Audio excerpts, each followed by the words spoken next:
कैसे हो बच्चों। तो चलो, ये है हमारा लेक्चर थर्ड। तो इस लेक्चर में हम लोग बात करने वाले हैं। अब तक देखो हमने लाइट के बारे में पूरा डिस्कशन कर लिया। उसके लेक्चर बाद में हमने रिफ्लेक्शन के बारे में बात कर लिया। उससे रिलेटेड हमने क्या बोलते हैं मिरर्स के बारे में बात की। उसके बाद हम लोगों ने काफी सारे ऐसे फॉर्मूलाज के बारे में बात किया। उससे रिलेटेड कुछ प्रॉब्लम्स भी किए। अब हम लोग शिफ्ट होने वाले हैं हमारे लास्ट टॉपिक पे, जिसका नाम है रिफ्रैक्शन। ठीक है, तो रिफ्रैक्शन क्या होता है, उनके सारे चीजों के बारे में यहाँ पे हम लोग मिरर से नहीं बल्कि हम लोग लेंसेज से क्या बोलते हैं डील करने वाले हैं। ठीक है, लेंस वगैरह हम लोग पढ़ेंगे। तो जिस तरह से वहां पे मिरर फॉर्मूला था, यहाँ पे लेंसेज के फॉर्मूला है। ठीक है, और रिफ्रैक्शन कहते हैं किसको है वो हम थोड़ा बहुत तुम लोग को फील पहले ले आएंगे। ठीक ना, तो जैसे भी हम मेरा एकदम सिंपल सा फंडा होता है कि चीजों को पढ़ाने से पहले थोड़ा सा तुम लोग को फील दे देंगे ना, उसके बाद तुम जितना भी हम तुम लोग को डीप इनसाइट लेके जाएंगे उसके बाद तुम लोग को मजा ही आएगा। ठीक है ना, तो चलो फटाफट से इस चैप्टर को चालू करते हैं। मतलब चैप्टर तो चालू हो ही गया है ठीक है, उम्मीद है कि अब तक जितना भी पढ़ाया हो तुम लोग को समझ में आया होगा। तो अपना 2 पार्ट अपना कंप्लीट हो चुका है। अब ये तीसरा पार्ट है रिफ्रैक्शन। तो चलो फटाफट से उसको कर लेते हैं। तो फिर भी वही करेंगे जिस तरह से रिफ्लेक्शन को चालू किए थे, इसको भी ठीक उसी प्रकार से चालू करेंगे। सबसे पहले हम थोड़ा सा फील लाने के लिए कुछ फेनोमेनन तुम लोग बताते हैं। जैसे रिफ्रैक्शन एक ऐसा टर्म है जो कि हो सकता है कि बहुत ऐसे बच्चे होंगे जो पहली बार सुने होंगे। ठीक है ना, बहुत ऐसे बच्चे होंगे जो पहली बार सुने होंगे। तो उन लोगों के लिए है, थोड़ा सा कहानी के जैसा पहले सुन लो। जैसे रिफ्लेक्शन का कुछ फेनोमेनन से तुम लोग को रिफ्लेक्शन का हम लोग थोड़ा फील लाने की कोशिश किए थे, उस तरह से रिफ्रैक्शन के फेनोमेनन से। ठीक है, हम लोग किस चीज को टॉपिक को कवर करने वाले हैं, रिफ्रैक्शन। ओके, तो रिफ्रैक्शन को समझने के लिए हम लोग कुछ क्या बोलते हैं फेनोमेनन्स का इस्तेमाल करेंगे। तो उन फेनोमेनन्स को देख लेते हैं, फेनोमेनन्स। ठीक है, तो द वेरी फर्स्ट फेनोमेनन जो तुम लोग को एज्यूम करना है वो देखो, बॉटम। ये एग्जांपल्स भी तुम कंसीडर कर सकते हो, एज एग्जांपल भी इसको लिख सकते हो। ठीक है, तो इसको मेंशन करो अपने कॉपी में, मेंशन करो bottom of a tank, bottom of a tank or pond, bottom of a tank or a pond containing water, ठीक है, appears to be raised। देखो पहला पॉइंट क्या लिखे हैं कि जैसे तुम लोग देखा होगा कि जैसे कोई भी तालाब है। ठीक है, तालाब का पानी एकदम साफ है। मेरा कैमरा तो चल रहा है ना? हाँ चल रहा है देखो बहुत सारा ऐसा हुआ है ना मेरे साथ, हम कंटिन्यूअसली रिकॉर्डिंग कर रहे हैं, 1.5 घंटा रिकॉर्डिंग कर दिया और 22 मिनट कम से कम रिकॉर्ड हुआ फिर बंद हो गया तो हम बीच बीच में ऐसे चेक कर लेते हैं। ठीक है ना, तो चलो bottom of the tank of और a pond containing water appears. देखो वाटर का डबल टी लिखे हैं चलो ठीक, तुम लोग यहाँ पे रहते तो कितना अच्छा होता, तुम लोग तुरंत पॉइंट आउट कर देते है ना। चलो कोई बात नहीं हम लोग लाइव क्लासेस भी करेंगे। ठीक है ना, लाइव क्लासेस में तुम लोग जो बोलना होगा बोलना। अभी तो फिलहाल रिकॉर्डेड चल रहा है, तो चलो इसी में जितना हो सके कंटेंट डिलीवर करने की कोशिश करेंगे।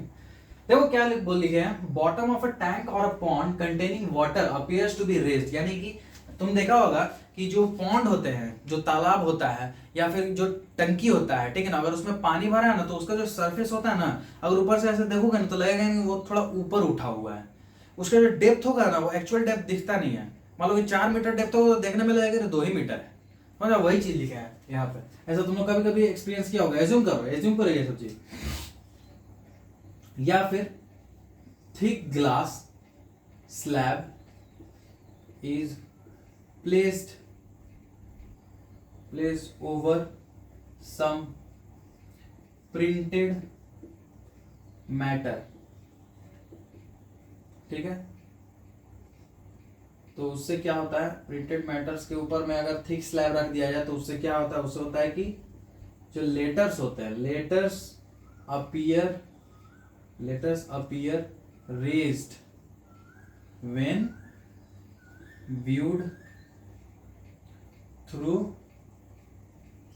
Glass slabs.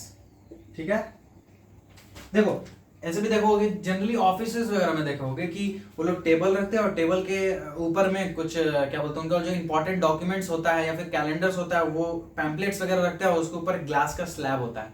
जनरली देखा होगा तो देखे होगे ना कि वो थोड़ा क्रिस्टल क्लियर दिखने लगता है और क्या थोड़ा सा ऊपर उठा हुआ और थोड़ा बड़ा दिखता है सारा कुछ। समझ में आ रहा है? तो वही चीज लिखे हैं, thick glass slab is placed over some printed matter. तो उससे क्या होता है, लेटर्स जो होता है लगता है कि थोड़ा सा ऊपर उठा हुआ है। समझ में दिखने में थोड़ा सा और क्रिस्टल क्लियर लगता है। ये तुम देखा होगा। और क्या देखा होगा? Pencil immersed in water, pencil immersed in water in a glass tumbler appears to be displaced at the interference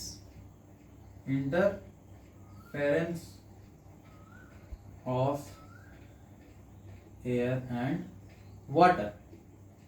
देखो क्या लिखे हैं, अगर तुम एक ग्लास लो, ठीक है, पानी भर के एक ग्लास लो और उसमें एक पेंसिल डाल दो, ठीक है, तो तुम देखोगे ना कि जितना पोर्शन एयर में है पेंसिल का और जितना पोर्शन वाटर में है, तो तुम देखो जो एयर और वाटर में थोड़ा सा देखोगे ना, वाटर वाला थोड़ा सा स्लाइटली डिस्प्लेस दिखेगा। जो ओरिजिनल पाथ होगा ना पेंसिल का वो ना दिखे, वो थोड़ा सा स्लाइटली डिस्प्लेस तुम लोग को दिखेगा। तो ये भी क्या है, रिफ्रैक्शन का एक एग्जांपल है। और क्या हो सकता है? और क्या हो सकता है कि देखो lemon kept in water glass,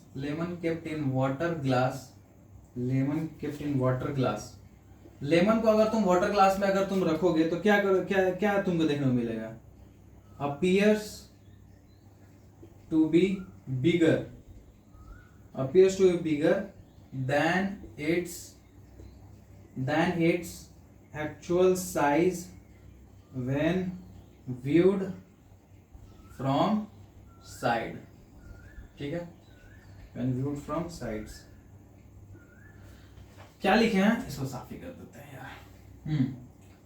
क्या लिखे हैं कि अगर तुम लेमन को अगर किसी ग्लास ऑफ वाटर में अगर तुम डालते हो और साइड से देखोगे ना, तो अगर लेमन तुम्हारा इतना छोटा होगा ना तो तुमको इतना बड़ा दिखेगा। ये भी चीज तुम लोग शायद देखा होगा, ठीक है। ये प्रैक्टिकल एप्लीकेशन से अगर बता रहे हैं, ठीक है।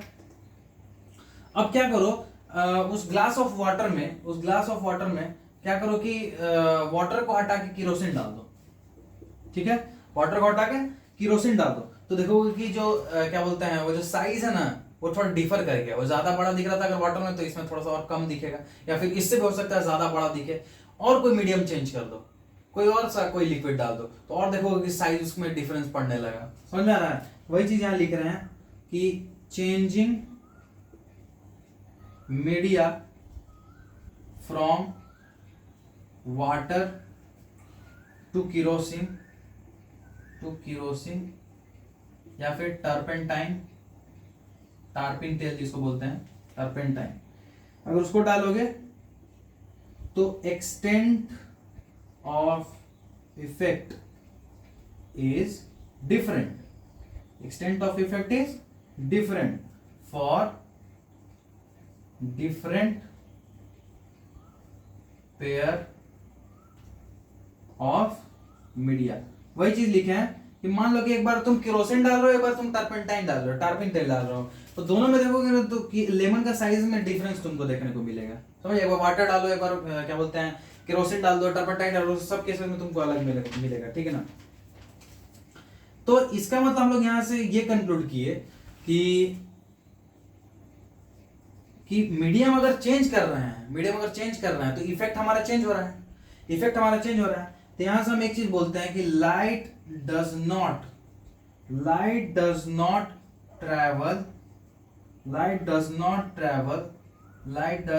Travel in same direction in all media मतलब माध्यम, ठीक है। वाटर क्या है, माध्यम है। टर्पेंटाइन या केरोसिन क्या है, वो भी एक माध्यम है, तो उसको मीडिया बोल रहे हैं। तो light does not travel in same direction in all media, सारे क्या बोलते हैं मीडिया में अलग अलग इफेक्ट हमको इसीलिए शो होता है क्योंकि अलग अलग डायरेक्शन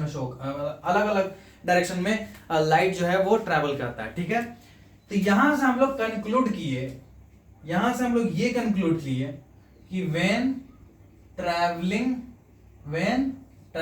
ये इंपॉर्टेंट है, when travelling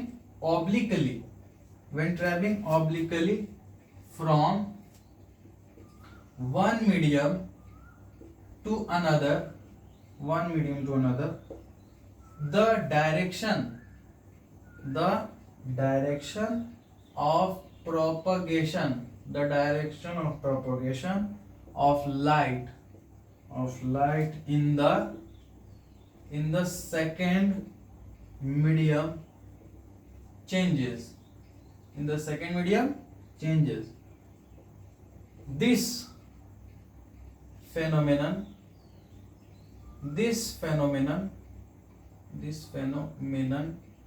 is refraction of light. ठीक है, इस फेनोमेनन को क्या बोलते हैं? Refraction of light. क्या किसको बोलते हैं? when traveling obliquely from one medium to another, ठीक है, the direction of propagation of light in the second medium changes. This phenomenon is refraction of light.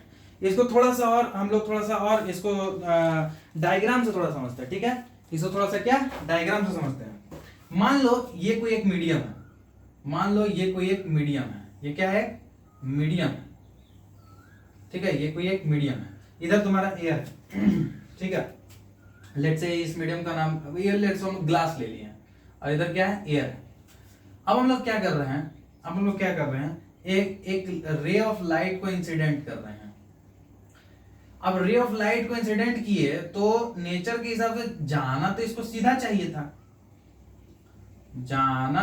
ऐसा सीधा चाहिए था, और उसके बाद फिर ऐसे निकल जाना चाहिए था, होना तो यही चाहिए था। लेकिन होता क्या है? देखो, होता यहाँ पे यही देखो दिक्कत है कि ऐसे न जाकर ये क्या करता है? ये जो है थोड़ा सा टिल्ट हो जाता है, ये थोड़ा सा ऐसे टिल्ट हो जाता है, और उसके बाद फिर पैरेलली निकल जाता है। दिख रहा है किस तरह से ट्रैवल कर रहा है? हाँ, देखा किस तरह से ट्रैवल किया? हाँ? अगर मान लो इसका नॉर्मल यहां से ये बनाया जाए और इसका नॉर्मल यहां से ये बनाया जाए, समझ में आया? तो एक दिखा होगा कि क्या बोलते हैं, ये जैसे ही ग्लास में गया तो ये टुवर्ड्स नॉर्मल ऐसे डेविएट हो गया, दिख रहा है? ऐसे जाना था लेकिन ऐसे थोड़ा डेविएट हो गया, समझ में आया? और इसको यहां से दूसरे मीडियम में फिर वापस आया तो वापस से वही अति में आ गया, दिखा यहाँ पे? तो वही चीज लिख रहे हैं कि यहाँ पे इसको थोड़ा सा ऐसे पॉइंट आउट कर देते हैं। लेट से ये ई है, ये पॉइंट मान लो कि ओ है, ओके, एंड देन ई ओ हो गया, ओ ले लिए, तो फिर इसको एच ले लो, ठीक है, ई ओ ये हो गया, और क्या बोले? हाँ, तो यही देखो यहाँ, ये ई ले लिया, इसको एच ले लिया, इसको भी कुछ ले लो, इसको क्या लोगे? इसमें हम कुछ लिखे हुए, 1 मिनट रुको, ये ओ ले लिया, तो इसको ये ओ डैश ले लो, ठीक। तो देखो ईओ जो है ना, यहाँ पे ईओ जो है वो क्या है? वो एक इंसिडेंट रे है। क्या है वो? इंसिडेंट रे है, it is a incident ray. देखा, एक मीडियम में है, फिर ग्लास में गया, फिर वापस एयर में गया, ठीक है, ये इंसिडेंट रे है। जो ओ डैश है, इसी को बोलते हैं रिफ्रैक्टेड रे। रिफ्लेक्टेड नहीं, रिफ्रैक्टेड, इसको क्या बोलते हैं? रिफ्रैक्टेड रे, ठीक है, ओ डैश को। और ओ डैश एच को क्या बोलते हैं? इसको बोलते हैं इमर्जेंट रे, या फिर वही इमर्जेंट रे, ये बाहर निकला हूं, इमर्जेंट रे, ठीक है। याद रखना कि ये जो OH होगा, ठीक है ना, OH जो होगा will be parallel to incident ray, ठीक है, and is shifted sideward slightly। देखो ये जो OH जो निकला ना, ये देखो, ये जो इंसिडेंट हम जो किए थे, इंसिडेंट रे, उसी के जस्ट पैरेलल है, बस थोड़ा सा इधर खिसक गया है, दिख रहा है? अगर ये लाइट ऐसे जाता तब ये एकदम परफेक्ट ऐसे मैच करता, लेकिन ये थोड़ा सा खिसक गया है, दिख रहा है? ये थोड़ा सा खिसक गया, ये पैरेलल होता है, याद रखना। पहला बात पैरेलल होगा, थोड़ा सा स्लाइटली शिफ्ट कर गया होगा, यही है तुम्हारा रिफ्रैक्शन। देखो क्या बोला, व्हेन ट्रैवलिंग ऑब्लिकली जब travelling obliquely from one medium to another, एक मीडियम से दूसरे मीडियम में ट्रैवल कर रहे हैं, ठीक है। One medium, the direction of propagation of light in the second medium changes. देखो डायरेक्शन ऑफ लाइट ऐसे जाना था लेकिन किधर चल गया, घूम गया, मुड़ गया, ऐसे गया, ठीक है। This phenomenon is known as refraction of light. Again तुम देखो इस मीडियम से फिर हम लोग मीडियम चेंज कर रहे हैं तो वापस से देखो इधर चेंज हो गया, ठीक है। This is known as the refraction of light. क्या है ये? रिफ्रैक्शन ऑफ लाइट है। अच्छा लोग रिफ्रैक्शन पढ़ लिए तो अब फटाफट इसका मतलब ये है, इसको इरेज कर देते हैं, ठीक है। ये रिफ्रैक्शन हम लोग पढ़े तो इसका मतलब इस जैसे सर आप रिफ्लेक्शन बताते हैं तो रिफ्लेक्शन में आपने कुछ सेट्स ऑफ लॉस बताए थे, तो ठीक उसी प्रकार से सर इसमें भी होता होगा कुछ सेट ऑफ लॉस। हम बोले हाँ बिल्कुल होता है, क्यों नहीं होता है, आओ जानते हैं उन सेट्स ऑफ लॉस को। तो इसमें डालो laws of refraction, laws of refraction. क्या क्या लॉज हैं इसके भाई, चलो जानते हैं, ठीक है। सबसे पहला law, the incident ray, the refracted ray, ठीक है, और and normal to the interference, ठीक है, interference of two transparent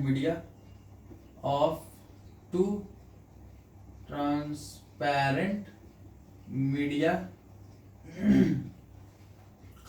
at the point of incidence all lie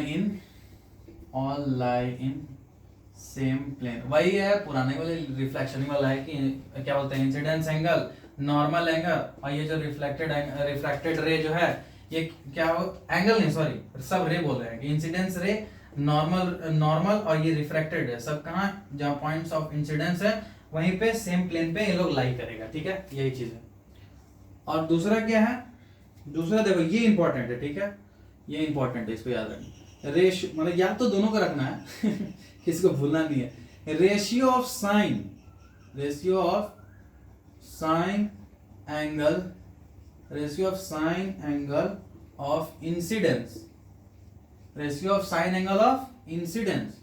ठीक है, to the sine angle of refraction is constant. क्या लिखे हैं, ratio of sine of incidence to the sine of refraction, ठीक है। ये वाला क्या हो गया, नॉर्मल से जो बन रहा है ये इंसिडेंस एंगल हो गया, और जो रिफ्रैक्टेड जैसा बन रहा है वो ये हो गया रिफ्रैक्टेड। तो इसको R1 मान लो तो क्या हो जाएगा, ये R1। तो वही बोल रहे हैं कि ये बेसिकली इसको अगर हम लोग में लिखना चाहें तो इसको हम ऐसे बोल सकते हैं कि हाँ इसी को हम लोग स्नेल्स लॉ भी बोलते हैं, ठीक है, याद रखना इसको। हाँ एक चीज बहुत इंपॉर्टेंट है, also known as Snell's law. क्या, स्नेल्स लॉ, ज्यादा इसी के नाम से प्रचलित है, स्नेल्स लॉ इसको बोलते हैं, ठीक है। कंडीशन क्या है, दिस कंडीशन भी याद रखना, this is true for angle, angle जो होगा वो 0 से 90 डिग्री तक ही होना चाहिए, एंगल ऑफ इंसिडेंस, ठीक है, angle of incidence. If I is equal to angle of incidence, if I is equal to angle of incidence and R is angle of refraction, ठीक है, तो sin I बटा sin R वो क्या होगा, constant होगा। क्या होगा, ये कांस्टेंट होगा। यही चीज लिखा है ना कि ratio of sine of angle of incidence to the sine angle of refraction, sine angle of incidence to the ratio of sine of angle of refraction is constant, और इसी को बोलते हैं स्नेल्स लॉ। इसको क्या बोलते हैं हम लोग, स्नेल्स लॉ बोलते हैं, ठीक है। एक बहुत खास बात है, वो क्या है, वो ये है कि the constant value is called, the constant value is called refractive index. Refractive index बोलते हैं, क्या बोलते हैं उसको? Refractive index of the second medium with respect to the first. जो कांस्टेंट वैल्यू आता है उसको हम लोग क्या बोलते हैं? रिफ्रैक्टिव इंडेक्स बोलते हैं, याद रखना, ठीक है? क्या बोलते हैं? Refractive index. सर ये रिफ्रैक्टिव इंडेक्स क्या होता है? ये रिफ्रैक्टिव इंडेक्स क्या होता है सर? तो चलो इसको थोड़ा डीपली पढ़ते हैं रिफ्रैक्टिव इंडेक्स को। एक बार थोड़ा सा इसको हम थोड़ा है ना वाइप आउट कर देते हैं, ज्यादा समझ में आएगा। तो आइए थोड़ा रिफ्रैक्टिव इंडेक्स के बारे में जानें। किसके बारे में? रिफ्रैक्टिव इंडेक्स, ठीक है? तो कुर्सी की पेटी बांध लें, अब लोग जानने वाले हैं द रिफ्रैक्टिव इंडेक्स। क्या पढ़ने वाले हम लोग? रिफ्रैक्टिव। देखो देखो देखो देखो देखो देखो देखो, ये गरीबी का हाल नहीं चल रहा था। रिफ्रैक्टिव इंडेक्स, ठीक है? The refractive index, okay. Sir इसमें क्या पढ़ना है? अच्छा हमको एक बात बताओ, what is the speed of light? फटाफट बताओ, what is the speed of light? क्या होता है स्पीड ऑफ लाइट? एयर में या फिर वैक्यूम में, ठीक है? दोनों में लमसम सेम ही लिया जाता है। That is equal to 3 into 10 के पावर 8 मीटर पर सेकेंड, ठीक है? अरे क्या लिख दिए? मीटर पर सेकेंड, ठीक है ना? स्पीड ऑफ लाइट हमने लिख दिया। अब देखो, अगर स्पीड ऑफ लाइट जो है, स्पीड ऑफ लाइट हमें देखने को मिल रहा है एयर में 3 इंटू 10 के पावर 8, जब इसको हम किसी एक ग्लास स्लैब से गुजारेंगे, ठीक है? किसी एक ग्लास स्लैब से गुजारेंगे तो वो क्या करता है? उसकी स्पीड को रोकने की कोशिश करता है, ठीक है ना? तो वहां पे क्या होता है? स्पीड ऑफ लाइट जो होता है वो रिड्यूस कर जाता है, reduces in glass of water या फिर ग्लास में, ठीक है? तो अगर कोई एक ऐसा मीडियम मिलेगा जो कि एयर से ज्यादा डेंस हो, ठीक है, ट्रांसपेरेंट हो लेकिन एयर से ज्यादा डेंस हो, तो क्या होगा? वो क्या करेगा? स्पीड ऑफ लाइट को रिड्यूस करेगा, ठीक है, रोकने की कोशिश करेगा, ठीक है? तो हम लोग refractive index of medium 2, refractive index of medium 2 with respect to medium 1, with respect to medium 1, इसको रिप्रेजेंट करते हैं, रिप्रेजेंटेड बाय n/1। क्या बोले? Refractive index of medium 2 with respect to medium 1, उसको किस तरह से डिनोट करते हैं? Refractive index of medium 2 with respect to medium 1, कैसे? n/1, इस तरह से, ठीक है? अच्छा, इसको हम लोग थोड़ा सा एक डायग्राम बना देते हैं तो ज्यादा बेटर समझ में आएगा मेरे ख्याल से। लेट से दो मीडियम है, क्या है? दो मीडियम्स है। एक मीडियम ये है, ठीक है? एक मीडियम कौन सा? एक मीडियम ये है, मीडियम 1, और एक मीडियम ये है, मीडियम 2, ठीक है? एक मान लो कि ऐसे आया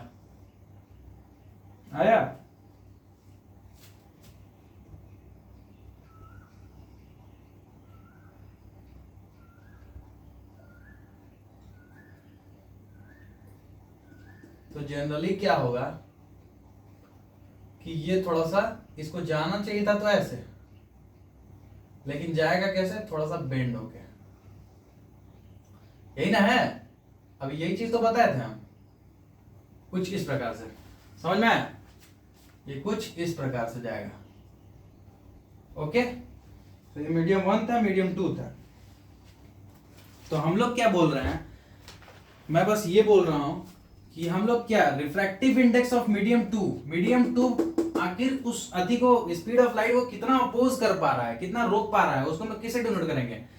It is denoted by refractive index of that medium. So refractive index of medium 2 with respect to medium 1 is denoted by n/1. और इसी को हम लोग फॉर्मूला वाइज कैसे हम लोग अगर फाइंड आउट करना तो किस तरह से करेंगे कि speed of light in medium 1 by speed of light in medium 2. समझ में? Speed of light in medium 1 by speed of light in medium 2. समझ में? इसी को ऐसे कह सकते हो velocity in 1 by velocity in 2. Velocity of light in 1 and by velocity of light in medium 2. इसको हम लोग किससे डिनोट करते हैं? Refractive index of 2 with respect to 1. समझ में? या इसको एक और तरीका है, पर एक और देख लो पहले. इफ मीडियम इज वैक्यूम और एयर. मीडियम कैसा है? वैक्यूम है चाहे एयर है. तो फिर जब हम लोग एक मीडियम को वैक्यूम चाहे एयर कर देते हैं तो जो हमारा रिफ्रैक्टिव इंडेक्स निकलता है उसको हम लोग बोलते हैं एब्सोल्यूट रिफ्रैक्टिव इंडेक्स. क्या बोलते हैं? एब्सोल्यूट रिफ्रैक्टिव इंडेक्स बोलते हैं उसको. क्या बोलते हैं? Absolute refractive index. ठीक है. तो कोई पूछेगा कि what is absolute refractive index, तो बोलते हैं व्हेन वी कंपेयर, ठीक ना, when we find out the refractive index of any medium with respect to a medium which is vacuum और एयर. ठीक है. दो मीडियम है, उसमें से एक मीडियम को हम क्या कर ले रहे हैं? एयर या वैक्यूम उसको कंसीडर कर ले रहे हैं. तो जो हमारा जो मीडियम 2 रहेगा, ठीक है ना, मीडियम 2 रहेगा, उसको हम लोग क्या, उसका रिफ्रैक्टिव इंडेक्स को हम लोग क्या बोलेंगे? Absolute refractive index. ठीक है. इसको ऐसे हम लोग करते हैं NM. ठीक है. NM मतलब ये हो गया एब्सोल्यूट रिफ्रैक्टिव इंडेक्स को डिनोट कर रहा है. ठीक है. यानी कि it is refractive index of medium. अब तो क्या हम जो जान रहे हैं मीडियम 1 जो है वो क्या है? वैक्यूम है या एयर है. तो वहां पे लाइट का स्पीड क्या होगा? Speed of light in air क्या होगा? Speed of light in air हम लोग क्या जानते हैं? हम लोग जानते हैं c होता है. और नीचे वाला हम लोग जानते हैं वो क्या लेते हैं? Speed of light in medium. जो हम लोग मीडियम लिए होंगे उसमें मान लो कि v से चल रहा होगा, तो यही हो गया तुम्हारा c/v. इसको बोलते हैं हम लोग c. क्या है? 3 × 10⁸ मीटर पर सेकेंड. याद रहेगा. तो इसी तरह से हम लोग रिफ्रैक्टिव इंडेक्स निकालते हैं. ठीक है.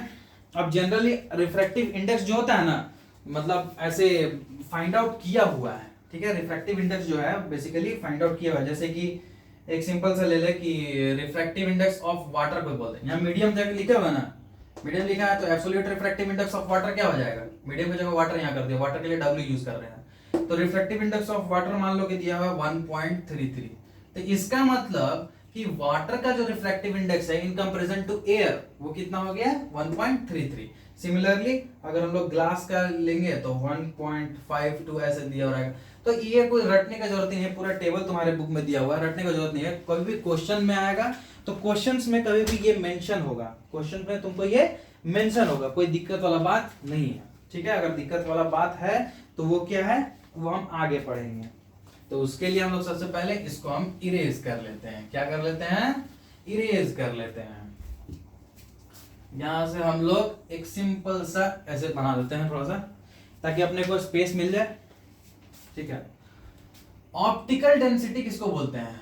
ऑप्टिकल डेंसिटी किसको बोलते हैं? किसी को आइडिया? कोई आइडिया?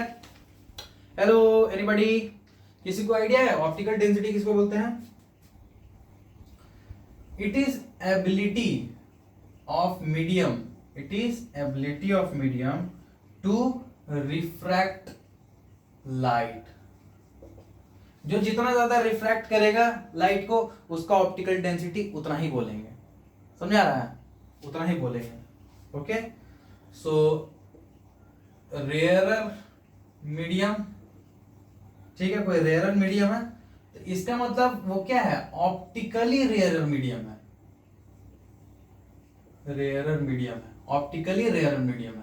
और कोई अगर डेंसर मीडियम बोल रहा है, डेंसर मीडियम है, तो इसका मतलब वो बोल रहा है कि वो ऑप्टिकली डेंसर मीडियम है, डेंसर मीडियम है। ऑप्टिकली करने का मतलब है कि बस वहां से जो लाइट जो गुजरेगा ना तो उसमें रिफ्रैक्शन कितना होगा, समझ में आ रहा है? रिफ्रैक्शन कितना होगा, इसका कहने का मतलब यह है कि जैसे मान लो कि होता ये है कि देखो जनरली होता क्या है, अब ध्यान से सुना, ठीक है? जैसे मान लो ये एयर है, ठीक है? ये एयर है, ये ग्लास है, एयर है और ये ग्लास है। तो ये जो है वो क्या है, ऑप्टिकली रेयरर है, ठीक है? तो इसको हम बोल देते हैं रेयरर मीडियम, रेयरर मीडियम हो गया ये, ठीक है? और ये क्या हो गया, ऑप्टिकली डेंसर मीडियम हो गया, इसी को हम लोग बोल सकते हैं डेंसर मीडियम है। ये क्या है, डेंसर मीडियम, ठीक है?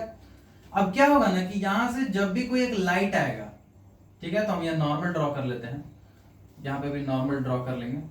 तो होना ये चाहिए था कि इसको इस तरीके से कुछ पास कर जाना चाहिए था, समझ में आ रहा है? इस तरीके से कुछ पास कर देना चाहिए था। परंतु होता क्या है कि जब भी लाइट जो है रेयरर मीडियम से डेंसर मीडियम में जाता है ना, तो ये टुवर्ड्स द नॉर्मल थोड़ा सा ऐसे बेंड हो जाता है, देख रहे हो? इस तरह से बेंड हो जाता है। अब यहां पे इसका नॉर्मल होना, अब यहां से देखो क्या हो रहा है, ग्लास से वापस से एयर में जा रहा है, यानी कि डेंसर से वापस रेयर में जा रहा है। तो क्या होगा, अवे फ्रॉम नॉर्मल, नॉर्मल से अवे भागेगा। ये तो खुद तिरछा बना दिए, हाँ, तो ये अवे फ्रॉम नॉर्मल भागेगा। ये देखो कुछ इस तरीके का लाइट निकलेगा, समझ में आ रहा है? दिखा? हाँ, तो इसी चीज को हम यहां पे थोड़ा सा लिख दे रहे हैं कि स्पीड ऑफ लाइट ये होता कैसे है। Speed of light, speed of light जो होता है, स्पीड ऑफ लाइट जो होता है, ठीक है ना, वो हाई हो जाता है, ठीक है, रेयरर मीडियम में, रेयरर मीडियम में, समझ में आया? रेयरर मीडियम में क्या होता है, स्पीड ऑफ लाइट जो होता है वो हाई हो जाता है, ठीक है? और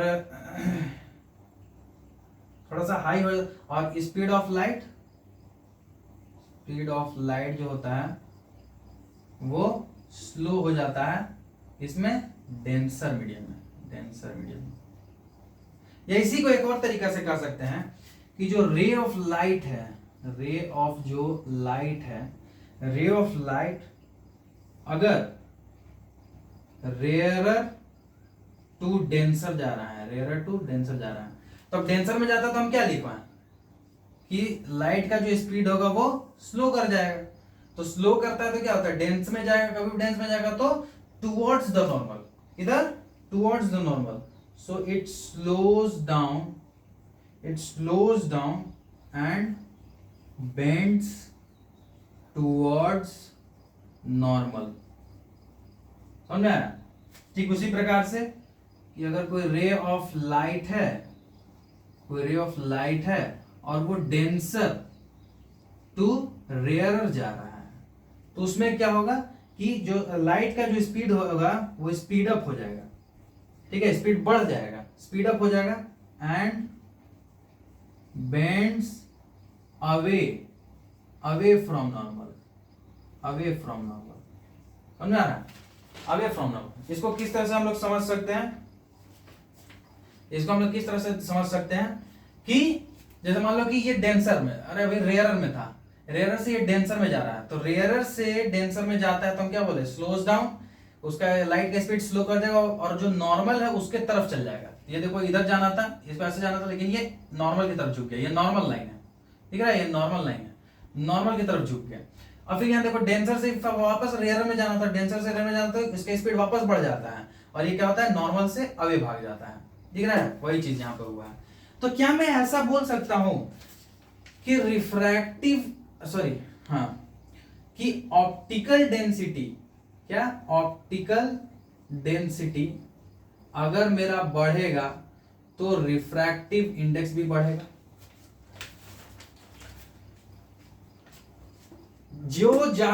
जिसमें मान लो जिस मीडियम में ज्यादा रिफ्रैक्शन हो रहा है लाइट का, इसका मतलब उसका रिफ्रैक्टिव इंडेक्स ज्यादा है, बस यही बोल रहा है।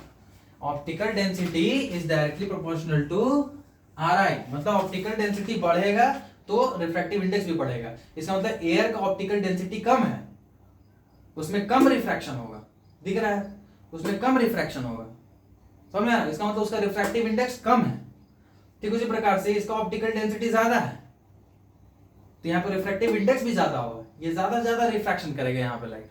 समझ में आया? ओके, सो यही था हमारा, क्या था ये, रिफ्रैक्शन का ये इंट्रोडक्शन यहीं पे हमारा खत्म होता है। ठीक है, अब हम लोग जानते हैं कुछ स्फेरिकल लेंसेज के बारे में हम लोग जानेंगे। ठीक है ना, स्फेरिकल लेंसेज के बारे में। अब जैसे ये रिफ्रैक्शन है तो जैसे हम लोग वहां पे रिफ्लेक्शन में मिरर्स के बारे में पढ़े थे, तो हम लोग को लेंसेज के बारे में पढ़ा, थोड़ा बहुत हम लोग लेंसेज को भी थोड़ा सा यहाँ पे देख लेते हैं कि कितने प्रकार के लेंसेज वगैरह होते हैं। ठीक है, तो फटाक से इसको हम लोग इरेज करते हैं। अब देखो, जैसे रिफ्लेक्शन में हमने मिरर्स के बारे में पढ़ा था, ठीक उसी प्रकार से हम लोग लेंसेज के बारे में पढ़ेंगे। ठीक है, सो टॉपिक डालो, रिफ्रैक्शन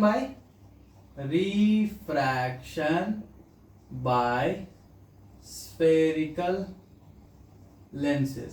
ठीक है, तो सबसे बड़ा उदाहरण तो तुम लोग के सामने खड़ा हुआ है लेंस का। बोले वो कैसे सर? सर आप तो चश्मा पहने हुए हैं तो वो भी तो लेंस है। बोले बिल्कुल सही, वो भी एक तरह का लेंस है। यहाँ पे लिखते हैं कि द ग्लासेस, और भी लिख देता है एग्जाम्पल, मतलब the glasses used in spectacles, चश्मे के अंदर जो ग्लास यूज होता है, and that bye a watch maker. देखोगे जो घड़ियों को बनाते हैं तो घड़ी के पुर्जे जो होते हैं ना बहुत छोटे छोटे होते हैं, तो वो क्या होता है कि चश्मा जो होता है बहुत हाई पावर वाला चश्मा वो लोग पहनते हैं और उससे देख देख के उसको बनाते हैं वॉच मेकर, जो घड़ी बनाने वाले वॉच मेकर्स होते हैं। ठीक है, so these are examples of lenses. ठीक है, अच्छा, बेसिकली दो प्रकार के होते हैं लेंसेज। जिस तरह से मिरर भी होते हैं ना, उस तरह से ये भी होते हैं, दो प्रकार के। तो टू स्फेरिकल सरफेसेस, ठीक है, टू स्फेरिकल सरफेसेस है ना, two spherical surfaces bulging outward. देखो एकदम कहानी की जैसा जानो, अभी कोई लोड लेने की जरूरत नहीं, मेरे क्लास में कोई लोड नहीं लेके पढ़ेगा, सब आराम से, कोई दिक्कत नहीं है, हौले हौले। ठीक है, two spherical surfaces curved inward. बताते हैं क्या लिख रहे हैं, 1 मिनट 2 मिनट, थोड़ा सा समय दो हमको। देखो, जब दो स्फेरिकल सरफेसेस, ठीक है, बल्जिंग आउटवर्ड हो, ठीक है, उसको हम लोग क्या बोलते हैं? बोलते हैं हम लोग डबल कॉन्वेक्स लेंस। क्या बोलते हैं उसको? डबल कॉन्वेक्स लेंस बोलते हैं, या इसी को हम लोग क्या बोल सकते हैं? कॉन्वेक्स लेंस भी बोल सकते हैं डायरेक्टली। ठीक है, कॉन्वेक्स लेंस भी इसको डायरेक्टली बोलते हैं। ठीक है, ये होता कैसा है? It is thicker at middle compare to edges. ठीक है, और दूसरा कन्वर्जेस लाइट रेज। ठीक है, बोले सर कुछ नहीं समझ में आ रहा है, इसलिए इट कन्वर्जेस लाइट रेज, इसलिए इसको हम लोग कन्वर्जिंग लेंस भी बोलते हैं। क्या बोलते हैं इसको? कन्वर्जिंग लेंसेज, ये बोलते हैं हम लोग। ठीक है, कन्वर्जिंग लेंसेज भी बोलते हैं। ठीक, होता कैसा है, दिखता कैसा है? देखो ऐसा दिखता है, समझ में आया? इस टाइप का कुछ दिखता है। तो अगर हम लोग ऐसा कुछ बनाए, ठीक है, एक बेसिक पॉइंट ले लें O, इसका फोकस ले ले F1 और इसका सेंटर ले ले यहाँ पे, ठीक है, जैसे C1, या इसी को ट्वाइस F1 बोल सकते हो, और इसका भी एक होगा यहाँ F2 और यहाँ पे C2 या फिर ट्वाइस F2। ठीक है, तो होगा क्या कि लेट से अगर कोई रे यहाँ पे आ रहा होगा, रेज यहाँ पे आ रहा होगा, तो ये इसका प्रॉपर्टी ये है कि ये लाइट रेज को है ना, ये लाइट रेज को कन्वर्ज करा देता है। क्या कराता है ये? कन्वर्ज करा देता है, कन्वर्ज करा देता है। इसलिए इस तरह के लेंसेज का नाम है कन्वर्जिंग लेंस। क्या नाम है इसका? कन्वर्जिंग लेंस नाम है। देखो है सारा लाइट रेस को ये क्या किया? कन्वर्ज करा दिया। देखो यहाँ दो स्फेरिकल सरफेसेस जो कि बाहर की तरफ बल्ज आउट होंगे, ठीक है, तो मेरा ट्रांसपेरेंट होंगे। दूसरी बात ये देखो, एक चश्मा है, चश्मा कैसा होता है? ट्रांसपेरेंट होता है, समझा रहा? ठीक उसी प्रकार से अगर दोनों तरफ जैसे दोनों तरफ से स्फेरिकल क्या बोलते हैं, बल्जिंग आउटवर्ड होंगे, ठीक ना, तो उसको हम लोग बोलते हैं डबल कन्वेक्स लेंस, या फिर इसी को हम लोग कॉन्वेक्स लेंस बोलते हैं। इसका प्रॉपर्टी क्या है कि it is thicker at the middle. देखो मिडिल में चौड़ा है, एजेस के मुकाबले, ये एज है इसका, तो एजेस के मुकाबले बीच में चौड़ा है, ठीक है, ये पूरा सर्कुलर होगा, ठीक है ना। तो इट इज, और इसको क्या बोल रहे हैं, क्योंकि ये लाइट को कन्वर्ज करता है इसलिए इसको हम लोग कन्वर्जिंग लेंस बोल रहे हैं, ठीक है। ठीक उसी प्रकार से two spherical surfaces which are curved inward, ठीक है, तो इसको हम लोग बोलते हैं डबल कॉनकेव लेंस। क्या बोलते हैं इसको? डबल कॉनकेव लेंस, या फिर इसी को हम लोग बोल सकते हैं कॉनकेव लेंस। क्या बोल सकते हैं इसको? Concave lens. हमारे साथ बने रहे मित्रों, ठीक है। हम लोग क्या कर रहे हैं अब, इसके प्रॉपर्टी को जानते हैं। ये कैसा होता है? It is thicker at the edges, it is thicker at the edges. दूसरा क्या? Than the middle. और दूसरा क्या प्रॉपर्टी है? इट डाइवर्जेस लाइट रेज, ये लाइट रेज को डाइवर्ज करता है। इसीलिए इन तरह के लेंसेज को हम लोग डाइवर्जिंग लेंस बोलते हैं। क्या बोलते हैं? डाइवर्जिंग लेंस बोलते हैं। याद रहेगा? Diverging lens. सर दिखता कैसा है वो तो दिखा दीजिए। तो लो अभी देख लो, इसमें क्या दिक्कत है। ये देखो कुछ इस प्रकार का होता है, ठीक है, ये कुछ इस प्रकार का होता है। तो इसमें क्या होगा ना, इसका भी वही चीज है कि यहाँ पे फोकस होगा F1 और यहाँ पे ट्वाइस ऑफ F1 या C1 इसको बोल। तो यहाँ से जब तुम लाइट रेज यहाँ पे भेजोगे ना, लाइट रेज जब यहाँ से भेजोगे तो ये क्या करेगा? उनको डाइवर्ज करवा देगा। दिख रहा है सबको? डाइवर्ज करा दे रहा है, दिख रहा है सबको? डाइवर्ज करा दिया। हाँ, इधर से आया था और इधर को चला गया, इधर से आया था इधर को चला गया। तो ये क्या हो गया? डाइवर्जिंग लेंस हो गया। क्या हो गया? डाइवर्जिंग लेंस हो गया। अच्छा सर, इतना तो समझ में आया कि दो तरह के लेंसेज है सर, एक कॉन्वेक्स लेंस है और एक कॉनकेव लेंस है सर। कॉन्वेक्स लेंस जो है वो थोड़ा बीच में मोटा होगा, साइड में मतलब थोड़ा क्या बोलते हैं पतला होगा, इसको कन्वर्जिंग लेंस भी बोलते हैं। कॉनकेव लेंस सर वो सर क्या बोलते हैं एजेस पे चौड़ा होगा, बीच में थोड़ा कम चौड़ा होगा, और इसको डाइवर्जिंग लेंस भी बोलते हैं क्योंकि लाइट को डाइवर्ज करता है। लेकिन सर ये जो आप बीच में लिख रहे हैं F1, ऐसा तो सेम हमको याद आ रहा है सर, आप रिफ्लेक्शन पे भी, मिरर में भी किए थे। तो इसका मतलब इसका भी कुछ कुछ कंस्टिट्यूएंट्स होते होंगे। हम बोले कि जी अभी तुम लोग सही दिमाग लगा रहा है, अभी सही दिमाग लगा रहा है। कैसे? चलो कंस्टिट्यूएंट्स के बारे में भी पढ़ लेते हैं हम लोग फटाफट। हम लोग किसके बारे में? कंस्टिट्यूएंट्स के बारे में पढ़ लेते हैं फटाफट। सो कंस्टिट्यूएंट्स, ठीक है, इसके कंस्टिट्यूएंट्स के बारे में पढ़ लेते हैं, मतलब थोड़ा टर्मिनोलॉजी के बारे में पढ़ लेते हैं। पहला आता है तुम्हारा centre of curvature. Centre of curvature, देखो अब जो मिरर में जो अच्छे से पढ़ा होगा उसको यहाँ पे बहुत आसानी मिलने वाला है क्योंकि बहुत सारा चीज रिपीट होगा, ठीक है। सेंटर ऑफ कर्वेचर किसको बोल रहे हैं? Surface forms a part of sphere, ठीक है। ये जो बना होगा वो क्या सब मिलकर बना होगा? जैसे मान लो कोई एक स्फीयर होगा, इसके दो टुकड़े इन्होंने काटे, एक यहां से काटा एक यहां से काटा, ये मान लो कि ट्रांसपेरेंट था और इन दोनों को आपस में ऐसे चिपका दिया, तो यही ना बन गया है तुम्हारा कॉन्वेक्स लेंस, यही ना तुम्हारा, समझ में आ रहा है? तो ये भी एक पार्ट ऑफ स्फीयर था, तो उसी स्फीयर का जो सेंटर होगा ना उसी को हम लोग सेंटर ऑफ कर्वेचर बोल रहे हैं। ठीक उसी प्रकार से जैसे हम लोग मिरर में किए थे, याद है उसमें भी, तो इट इज रिप्रेजेंटेड बाय सी, इसको भी सी से करेंगे, ठीक है। अब जैसे कि यहाँ पे देख रहे हो, तो इस वाले सरफेस का सेंटर ऑफ कर्वेचर अलग होगा, इस वाले सरफेस का सेंटर ऑफ कर्वेचर अलग होगा, तो उसी को हम लोग लिख दे रहे हैं टू सेंटर्स ऑफ कर्वेचर पाए जाते हैं, ठीक है। तो इसको हम लोग C1 एंड C2 से डिनोट करते हैं। अच्छा, सेंटर ऑफ कर्वेचर हो गया। फिर देखो एक नया है तुम्हारा प्रिंसिपल एक्सिस। बताओ, ये सब नया है, ये सब नया है, सब जानते हो तुम लोग अगर जिसने मिरर को अच्छे से पढ़ा होगा, ठीक है, जो हमने लेक्चर में कराया था। सो प्रिंसिपल एक्सिस ये क्या है?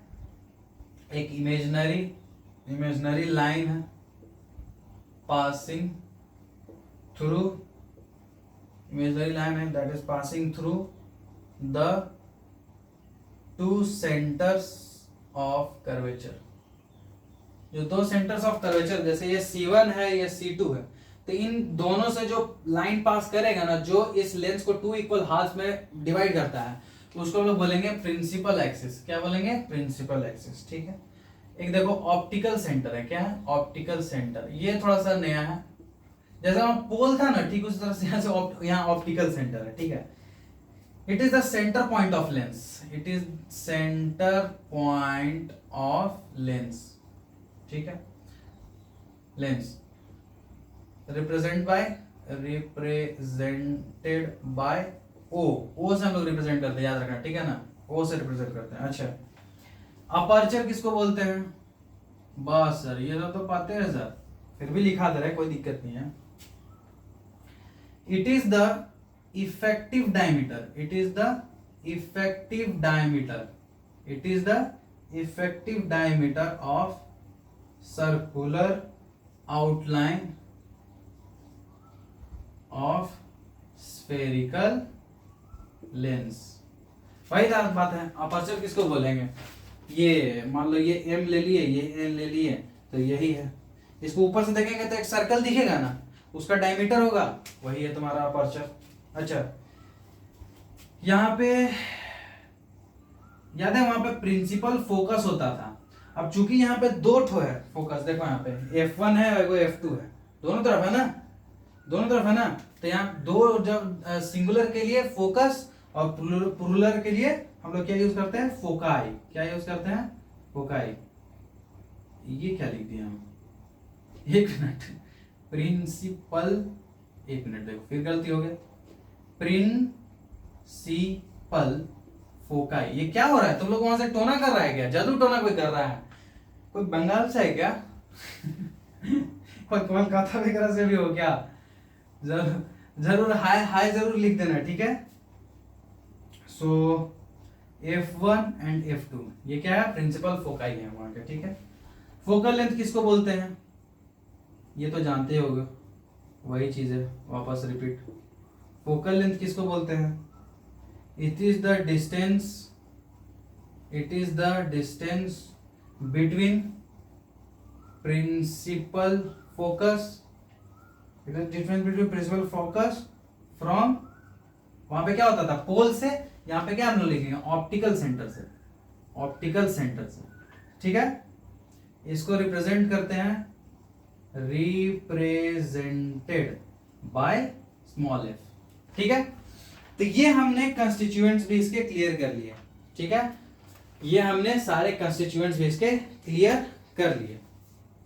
अच्छा, जो मोस्ट इंपॉर्टेंट बात है, हम लोग अब तक क्या बात किए? दो तरह के लेंसेज होते हैं और उसके कंस्टिट्यूएंट्स क्या क्या होते हैं वो।